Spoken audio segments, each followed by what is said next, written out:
ಎಲ್ಲರಿಗೂ ನಮಸ್ಕಾರ. ಸ್ಪಂದನ ಎಜುಕೇಷನ್ ಚಾನಲ್ಗೆ ಸ್ವಾಗತ. ಸ್ನೇಹಿತರೆ, GPSTR 2026 ಪದವೀಧರ ಪ್ರಾಥಮಿಕ ಶಾಲಾ ಶಿಕ್ಷಕರ ನೇಮಕಾತಿಗೆ ಶಿಕ್ಷಕರಾಗಲು ಏನೆಲ್ಲ ಶೈಕ್ಷಣಿಕ ಅರ್ಹತೆ, ಶಿಕ್ಷಣ ಪದವಿ ಅರ್ಹತಾ ಪರೀಕ್ಷೆ ಹಾಗೂ ಪರೀಕ್ಷಾ ಪಠ್ಯಕ್ರಮ, ಪರೀಕ್ಷಾ ಮಾದರಿ ಹಾಗೂ ವಯೋಮಿತಿಯ ಬಗ್ಗೆ ಹಾಗೂ GPSTR ಪತ್ರಿಕೆಯಲ್ಲಿ paper first, paper second, paper 3ಯಲ್ಲಿ ಎಷ್ಟು ಅಂಕಗಳನ್ನು ಗಳಿಸಬೇಕಾಗುತ್ತದೆ ಹಾಗೂ ಎಷ್ಟು ಅಂಕಗಳನ್ನು ಮೆರಿಟ್ಗೆ ಪರಿಗಣಿಸಲಾಗುತ್ತದೆ ಎಂಬುದನ್ನು ಈ ವಿಡಿಯೋದಲ್ಲಿ ಸಂಪೂರ್ಣವಾಗಿ ತಿಳಿಸಿಕೊಡುತ್ತೇನೆ.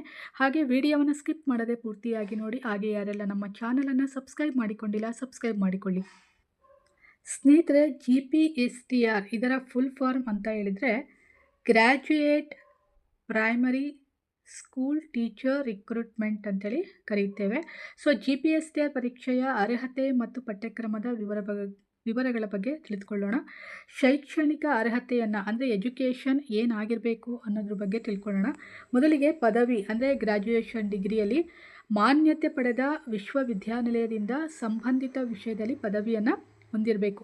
ಸೊ ನೀವಲ್ಲಿ ಪೊಲಿಟಿಕಲ್ ಸೈನ್ಸ್ ಆಗಿರ್ಬೋದು, ಹಿಸ್ಟ್ರಿ ಆಗಿರ್ಬೋದು, ಅಥವಾ ಎಕನಾಮಿಕ್ಸ್ ಆಗಿರ್ಬೋದು, ಸೋಷಿಯಾಲಜಿಯಲ್ಲಿ ಪದವಿಯನ್ನು ಪಡೆದುಕೊಂಡಿರಬೇಕಾಗುತ್ತೆ. ಓಕೆ, ನೆಕ್ಸ್ಟ್ ಶಿಕ್ಷಣ ಪದವಿ. ನೀವು ಯಾವ ಎಜುಕೇಷನನ್ನು ಪಡೆದುಕೊಂಡಿರಬೇಕು ಅಂದರೆ BEd, TCH, TEH ಅಂತ ಇದೆ. ಸೊ ಈಗ ಪ್ರಸ್ತುತವಾಗಿ BEd ಕಂಪಲ್ಸರಿ ಆಗಿದೆ, ಅಂದರೆ ಕಡ್ಡಾಯವಾಗಿದೆ. ಇಲ್ಲಿ BA BEd ಆದವರು ಕೂಡ GPSTR ಪರೀಕ್ಷೆಯನ್ನು ಬರೆಯಬಹುದು. ಹಾಗೆ DED ಅಂದರೆ 2 ವರ್ಷದ ಡಿಪ್ಲೊಮಾ ಇನ್ ಎಜುಕೇಷನ್ ಮತ್ತು ಹಾಗೆ TCH ಅಂದರೆ ಇದು ಹಳೆಯ ಪದ್ಧತಿಯಲ್ಲಿ 2 ವರ್ಷದ TCH ಅನ್ನು ಮಾಡಿರ್ತಾರಲ್ಲ, ಸೊ ಅವರು ಮತ್ತು TH ಮಾಡಿರ್ತಾರಲ್ಲ, ಅವರು ಕೂಡ ಈ ಒಂದು GPSTR ಹುದ್ದೆಗೆ ಅರ್ಹತೆಯನ್ನು ಪಡೆದುಕೊಂಡಿರ್ತಾರೆ. ನೆಕ್ಸ್ಟು ಮುಖ್ಯವಾದಂಥ ಅಂಶ ಅಂತ ಹೇಳಿದರೆ ಅರ್ಹತಾ ಪರೀಕ್ಷೆ ಅಂತ ಹೇಳಿದರೆ ಕರ್ನಾಟಕ ಶಿಕ್ಷಕರ ಅರ್ಹತಾ ಪರೀಕ್ಷೆ ಅಂದರೆ KRTETಯಲ್ಲಿ ಅಥವಾ ಕೇಂದ್ರ ಶಿಕ್ಷಕರ ಅರ್ಹತಾ ಪರೀಕ್ಷೆ ಸೆಂಟ್ರಲ್, ಕೇಂದ್ರೀಯ ಶಿಕ್ಷಕರ ಅರ್ಹತಾ ಪರೀಕ್ಷೆಯಲ್ಲಿ CTET ಅಂತ ಹೇಳಿ ಕರಿತೀವಲ್ಲ, ಸೊ ಅದರಲ್ಲಿ ಏನಾಗಿರಬೇಕು ಅಂದರೆ ಪಾಸ್ ಆಗಿರಬೇಕು. ಒಟ್ಟು 150 ಅಂಕಗಳಿಗೆ ಈ ಒಂದು ಪರೀಕ್ಷೆ ಇರುತ್ತೆ. ಸೊ ಇದರಲ್ಲಿ ನೀವು 60% ಅಂದರೆ 60% ಅಂಕಗಳನ್ನು ನೀವು ಇದರಲ್ಲಿ ಪಡೆದುಕೊಂಡಿರಲೇಬೇಕಾಗುತ್ತೆ. ಓಕೆ, ಸೊ ಈ ಒಂದು ಅರ್ಹತಾ ಪರೀಕ್ಷೆಯನ್ನು ಪಾಸ್ ಮಾಡಿಕೊಂಡಿದ್ರೆ ಮಾತ್ರ ನೀವು GPSTR ಪರೀಕ್ಷೆಗೆ ಅರ್ಹರಾಗಲು ಸಮರ್ಥರಾಗಿರ್ತೀರಾ. ಓಕೆ, ನೆಕ್ಸ್ಟು ಈ ಒಂದು ಪರೀಕ್ಷೆಯನ್ನು ಬರೆಯಲು ವಯೋಮಿತಿ ಅಂದರೆ ಏಜ್ ರಿಲ್ಯಾಕ್ಸೇಷನ್ ಎಷ್ಟಿರಬೇಕು ಅಂತ ಹೇಳಿದರೆ ಸಾಮಾನ್ಯವಾಗಿ 21 ವರ್ಷದಿಂದ 42 ವರ್ಷಗಳು ಅಂದರೆ ವರ್ಗವಾರು ಸಡಿಲಿಕೆ ಇರುತ್ತೆ ಅಂತ ಹೇಳ್ಕೊಟ್ಟಿದ್ದಾರೆ. ಸೊ ಇದು 21ರಿಂದ 42 ವರ್ಷಗಳು, ಇದು ಹಳೆಯ ಒಂದು ರೋಸ್ಟರ್ನಲ್ಲಿ ಇತ್ತು. ಸೊ ಈಗ 5 ವರ್ಷಗಳ ಒಂದು ರಿಲ್ಯಾಕ್ಸೇಷನ್ ಅಂದರೆ ವಯೋಮಿತಿ ಸಡಿಲಿಕೆಯನ್ನು ಸರ್ಕಾರ ನೀಡಿದೆ.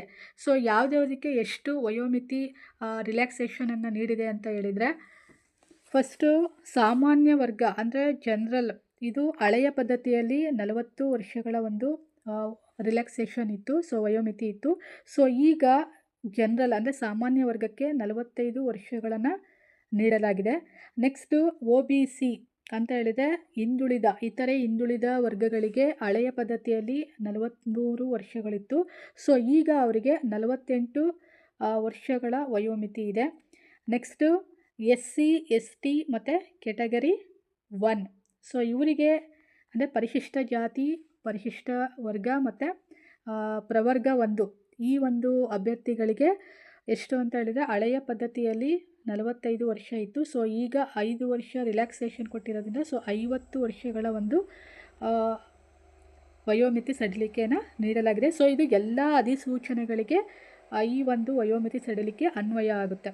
ಓಕೆ, ನೆಕ್ಸ್ಟು ಪರೀಕ್ಷಾ ಪಠ್ಯಕ್ರಮ ಅಂದರೆ ಸಿಲೆಬಸ್ 2026ರಲ್ಲಿ ಇಲ್ಲಿ ಎಲ್ಲ ವಿಷಯಗಳಿಗೂ ನಾವು ಪಠ್ಯಕ್ರಮವನ್ನು ಓದಬೇಕಾಗುತ್ತೆ. ಸೊ ಇಲ್ಲಿ ಮೊದಲನೇದಾಗಿ ಸಾಮಾನ್ಯ ಇಂಗ್ಲೀಷ್ ಅಂದರೆ ಜನರಲ್ ಇಂಗ್ಲೀಷ್, ಇಲ್ಲಿ ವ್ಯಾಕರಣ ಇರುತ್ತೆ ಮತ್ತು ಭಾಷಾ ಬಳಕೆಯ ಬಗ್ಗೆ, ಬೋಧನಾ ವಿಧಾನಗಳ ಬಗ್ಗೆ ಇಂಗ್ಲೀಷಲ್ಲಿ ನೀಡಲಾಗಿರುತ್ತೆ. ನೆಕ್ಸ್ಟು ಎರಡನೇದಾಗಿ ಸಾಮಾನ್ಯ ಜ್ಞಾನ ಅಂದರೆ ಜನರಲ್ ನಾಲೆಡ್ಜ್.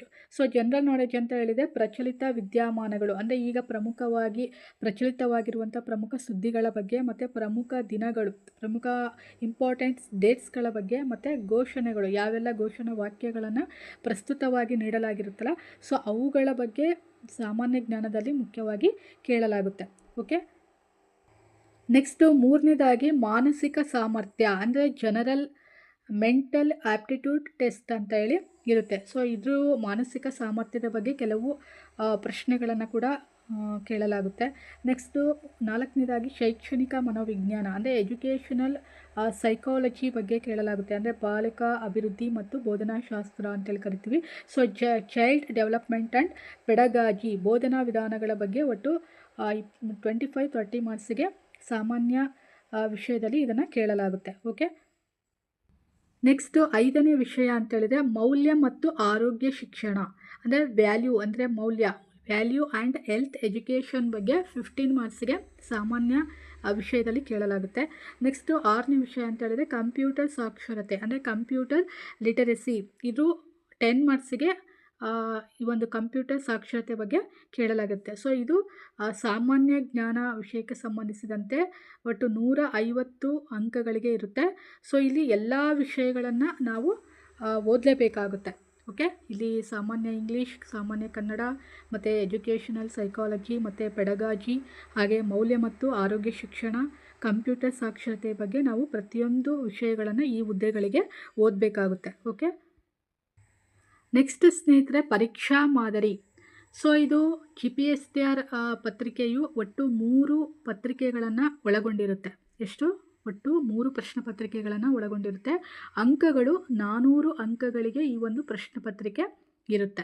ಓಕೆ. ಮೊದಲನೇದಾಗಿ ಪತ್ರಿಕೆ 1 ಅಂದರೆ ಪೇಪರ್ ಫಸ್ಟು, ಇದು ಸಾಮಾನ್ಯ ಜ್ಞಾನಕ್ಕೆ ಸಂಬಂಧಿಸಿದಂತೆ ಈಗ ವಿಷಯಗಳ ಹೇಳಿದ್ನಲ್ಲ, ಸಾಮಾನ್ಯ ಇಂಗ್ಲೀಷ್ ಅಂದರೆ ಜನರಲ್ ಇಂಗ್ಲೀಷ್, ಜನರಲ್ ಕನ್ನಡ ಮತ್ತು value and health education, computer ಸಾಕ್ಷರತೆ ಮತ್ತು ಚೈಲ್ಡ್ ಆ್ಯಂಡ್ ಡೆವಲಪ್ಮೆಂಟ್, ಈ ಒಂದು ವಿಷಯಗಳಿಗೆ ಇರುತ್ತೆ. ಪತ್ರಿಕೆ 2 ಅಂದರೆ ವಿಷಯ ಮತ್ತು ಶಿಕ್ಷಣ ಮನೋವಿಜ್ಞಾನ ಅಂತ ಹೇಳಿ. ಪತ್ರಿಕೆ 2 ಅಂತಂದರೆ ನಿಮ್ಮ ಮೆಥಡಾಲಜಿ ಅಂದರೆ ನೀವು D.Ed ಆರ್ BEDಯಲ್ಲಿ ಯಾವ ಒಂದು ಮೆಥಡಾಲಜಿಯನ್ನು ತೆಗೆದುಕೊಂಡಿದ್ದೀರಾ. ಎಕ್ಸಾಂಪಲ್ ಸೋಷಿಯಲ್ ಸೈನ್ಸ್ ಆಗಿರ್ಬೋದು ಅಥವಾ ಸೈನ್ಸ್ ಆಗಿರ್ಬೋದು, ಇಂಗ್ಲೀಷ್ ಆಗಿರ್ಬೋದು. ಈ ಒಂದು ಮೆಥಡಾಲಜಿಯಲ್ಲಿ ನಿಮಗೆ ಒಟ್ಟು 150 ಅಂಕಗಳಿಗೆ ಈ ಒಂದು ಪ್ರಶ್ನೆ ಪತ್ರಿಕೆ ಇರುತ್ತೆ. ಓಕೆ. ಪತ್ರಿಕೆ 1ರಲ್ಲಿ 150 ಅಂಕಗಳಿಗೆ ಇರುತ್ತೆ. ಇದರಲ್ಲಿ ಒಟ್ಟು 6 ವಿಷಯಗಳಿರುತ್ತೆ. ಸಾಮಾನ್ಯ ಜ್ಞಾನ, ಸಾಮಾನ್ಯ ಇಂಗ್ಲೀಷ್, ಸಾಮಾನ್ಯ ಕನ್ನಡ ಮತ್ತು ವ್ಯಾಲ್ಯೂ ಅಂದರೆ ಮೌಲ್ಯ ಶಿಕ್ಷಣ, ಆರೋಗ್ಯ ಶಿಕ್ಷಣ, ಕಂಪ್ಯೂಟರ್ ಮತ್ತು ಶೈಕ್ಷಣಿಕ ಮನೋವಿಜ್ಞಾನ. ಒಟ್ಟು 6 ವಿಷಯಗಳಿಗೆ 150 ಅಂಕಗಳಿಗೆ ಪತ್ರಿಕೆ 1ರಲ್ಲಿ ಇರುತ್ತೆ. ನೆಕ್ಸ್ಟ್ ಪತ್ರಿಕೆ 2 ನಿಮ್ಮ ಮೆಥಡಾಲಜಿ, ನಿಮ್ಮ ವಿಷಯ ಬೋಧನಾಶಾಸ್ತ್ರ ಯಾವುದಾಗಿರುತ್ತೆ, ಸೋಷಿಯಲ್ ಸೈನ್ಸ್, ಇಂಗ್ಲೀಷ್ ಮತ್ತು ಸೈನ್ಸ್, ಈ ವಿಷಯಕ್ಕೆ 150 ಅಂಕಗಳಿಗೆ ಇರುತ್ತೆ. ಈ 50 ಅಂಕ ಬಹು ಆಯ್ಕೆಯ ಮಾದರಿ ಪ್ರಶ್ನೋತ್ತರಗಳಾಗಿರುತ್ತೆ. ಓಕೆ. ಇನ್ನು 100 ಅಂಕಗಳು ವಿವರಣಾತ್ಮಕ ಮಾದರಿಯ ಪ್ರಶ್ನೋತ್ತರ ಅಂಕಗಳಾಗಿರುತ್ತೆ. ಒಟ್ಟು 150 ಅಂಕಗಳಿಗೆ ಪತ್ರಿಕೆ 2ರಲ್ಲಿ ನೀಡಲಾಗಿರುತ್ತೆ. ನೆಕ್ಸ್ಟು ಪತ್ರಿಕೆ 3 ಭಾಷಾ ಪತ್ರಿಕೆ ಅಂದರೆ ಕನ್ನಡ ಭಾಷಾ ಪತ್ರಿಕೆಗೆ ಸಂಬಂಧಿಸಿದಂತೆ ಒಟ್ಟು 100 ಅಂಕಗಳಿಗೆ ಈ ಒಂದು ಪ್ರಶ್ನೆ ಪತ್ರಿಕೆ ಇರುತ್ತೆ. ಓಕೆ. ನೆಕ್ಸ್ಟು ಕನಿಷ್ಠ ಅಂಕಗಳು ಅಂದರೆ ಪತ್ರಿಕೆ 2ರಲ್ಲಿ, ಪತ್ರಿಕೆ 2 ಅಂದರೆ ಮೆಥಡಾಲಜಿಯಲ್ಲಿ 150 ಅಂಕಗಳಿಗಿರುತ್ತಲ್ಲ, ಸೊ ಅಲ್ಲಿ 45% ಅಂಕಗಳನ್ನು ನಾವು ಗಳಿಸಬೇಕಾಗುತ್ತೆ. ಓಕೆ. 45% ನಾವು ತಗೊಳ್ಳೇಬೇಕಾಗುತ್ತೆ ಪತ್ರಿಕೆ 2ರಲ್ಲಿ. ನೆಕ್ಸ್ಟು ಪತ್ರಿಕೆ 3 ಅಂದರೆ ಭಾಷಾ ಪತ್ರಿಕೆಗೆ ಸಂಬಂಧಿಸಿದಂತೆ ಒಟ್ಟು 50 ಅಂಕಗಳು, 50 ಅಂಕಗಳ ಇಲ್ಲಿ ತಗೊಳ್ಳೇಬೇಕಾಗುತ್ತೆ. ಓಕೆ. ಸೊ ಪತ್ರಿಕೆ 2, ಪತ್ರಿಕೆ 3 ಮೆರಿಟ್ಗೆ ಪರಿಗಣಿಸಲಾಗುತ್ತೆ. ಸೊ ಅದೇ ರೀತಿ ಪತ್ರಿಕೆ 1 ಕೂಡ ಮೆರಿಟ್ಗೆ ಪರಿಗಣಿಸಲಾಗುತ್ತೆ. ಆದರೆ ಪತ್ರಿಕೆ 1ರಲ್ಲಿ ಕನಿಷ್ಠ ಅಂಕಗಳನ್ನು ತೆಗೆದುಕೊಳ್ಳಲೇಬೇಕು ಅನ್ನೋ ಒಂದು ನಿಯಮ ಇಲ್ಲ. ಆದರೆ ಆ ಅಂಕಗಳನ್ನು ಮೆರಿಟ್ಗೆ ಪರಿಗಣಿಸಲಾಗುತ್ತೆ. ಓಕೆ ಸ್ನೇಹಿತರೆ, ಪತ್ರಿಕೆ 1 150 ಅಂಕಗಳಿಗಿರುತ್ತೆ, ಪತ್ರಿಕೆ 2 ಕೂಡ 150 ಅಂಕಗಳಿರುತ್ತೆ, ಒಟ್ಟು 300 ಆಯಿತು. ಇನ್ನು ಪತ್ರಿಕೆ 3 100 ಅಂಕಗಳು, ಒಟ್ಟು 400 ಅಂಕಗಳಿಗೆ ಸಂಬಂಧಿಸಿದಂತೆ GPSTR ಪತ್ರಿಕೆ ಇರುತ್ತೆ. ಓಕೆ. ಒಟ್ಟಿನಲ್ಲಿ ನಮ್ಮ ಮೆಥಡಾಲಜಿ ಯಾವುದಾಗಿರುತ್ತೆ ಆ ವಿಷಯಗಳ ಬಗ್ಗೆ ಮತ್ತು ಪ್ರಚಲಿತ ವಿದ್ಯಮಾನಗಳು, ಜನರಲ್ ಇಂಗ್ಲೀಷ್, ಜನರಲ್ ಕನ್ನಡ ಮತ್ತು ಮೌಲ್ಯ ಶಿಕ್ಷಣ, ಆರೋಗ್ಯ ಶಿಕ್ಷಣ, ಶೈಕ್ಷಣಿಕ ಮನೋವಿಜ್ಞಾನ, ಕಂಪ್ಯೂಟರ್ ಸಾಕ್ಷರತೆ, ಇವುಗಳೆಲ್ಲ ವಿಷಯಗಳ ಬಗ್ಗೆ ನಾವು ಪರಿಣಿತಿಯನ್ನು ಹೊಂದಿರಬೇಕಾಗುತ್ತೆ. ಅದೇ ರೀತಿ ಸ್ನೇಹಿತರೆ, ಈಗ ಶಿಕ್ಷಣ ಇಲಾಖೆಯು 2026ರಲ್ಲಿ 1ರಿಂದ 5ನೇ ತರಗತಿಯ ಶಿಕ್ಷಕರಾಗಲು CET ಮತ್ತು TET ಮತ್ತು ಡಿಗ್ರಿ ಅಥವಾ PUCಯಲ್ಲಿ ಎಷ್ಟು ಅಂಕಗಳನ್ನು ಗಳಿಸಬೇಕು, ಅದೇ ರೀತಿ 6ರಿಂದ 8ನೇ ತರಗತಿ ಶಿಕ್ಷಕರಾಗಲು ಎಷ್ಟು ಅಂಕಗಳನ್ನು ಗಳಿಸಬೇಕು ಅನ್ನೋದು ಕೂಡ ಈಗ ಅಧಿಸೂಚನೆಯಲ್ಲಿ ಪ್ರಕಟಿಸಿದೆ. ಸೊ ಈಗ ಫೈನಲ್ C&R ರೂಲ್ ಬರಬೇಕಾಗಿದೆ. ಸೊ ಇಲ್ಲಿ 1 to 5th ಶಿಕ್ಷಕರಾಗಲು ಅಥವಾ 6ರಿಂದ 8 ತರಗತಿಯ ಶಿಕ್ಷಕರಾಗಲು CET ಕಂಪಲ್ಸರಿ ನಾವು 70% ಅಂತೂ ಮಾಡಲೇಬೇಕಾಗುತ್ತೆ. ಈಗ CET 70% ಮಾಡಬೇಕಾಗುತ್ತೆ. ಸೊ ನೆಕ್ಸ್ಟು TET 20% ಮಾಡಲಾಗಿದೆ. ಓಕೆ, ನೆಕ್ಸ್ಟು ಡಿಗ್ರಿಯಲ್ಲಿ 8% ಮಾಡಲಾಗಿದೆ.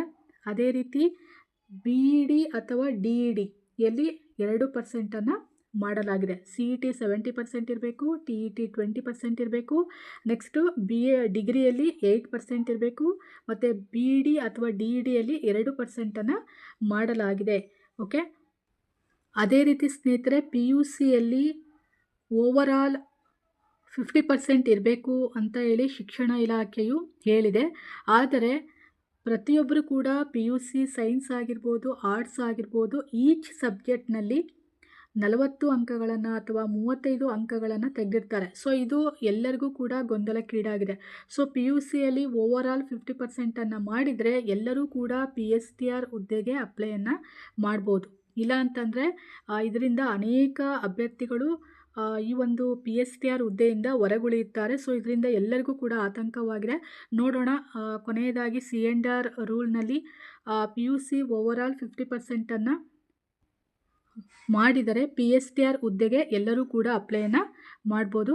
ಸೊ ಸ್ನೇಹಿತರೆ, ಇದಿಷ್ಟು GPSTR ಪದವೀಧರ ಪ್ರಾಥಮಿಕ ಶಾಲಾ ಶಿಕ್ಷಕರ ಹುದ್ದೆಗೆ ಅರ್ಹತೆ ಮತ್ತು ಪರೀಕ್ಷಾ ಮಾದರಿ, ಪಠ್ಯಕ್ರಮ, ವಯೋಮಿತಿಯ ಬಗ್ಗೆ ನಿಮಗೆ ತಿಳಿಸಿಕೊಟ್ಟಿದ್ದೇನೆ. ಸೊ ಈ ಒಂದು ಉಪಯುಕ್ತ ಮಾಹಿತಿ ನಿಮಗೆಲ್ಲ ಇಷ್ಟವಾಗಿದ್ದರೆ ಲೈಕ್ ಮಾಡಿ, ಶೇರ್ ಮಾಡಿ, ಹಾಗೆ ನಮ್ಮ ಸ್ಪಂದನ ಎಜುಕೇಷನ್ ಚಾನಲ್ಗೆ ಸಬ್ಸ್ಕ್ರೈಬ್ ಆಗಿ. Thank you all.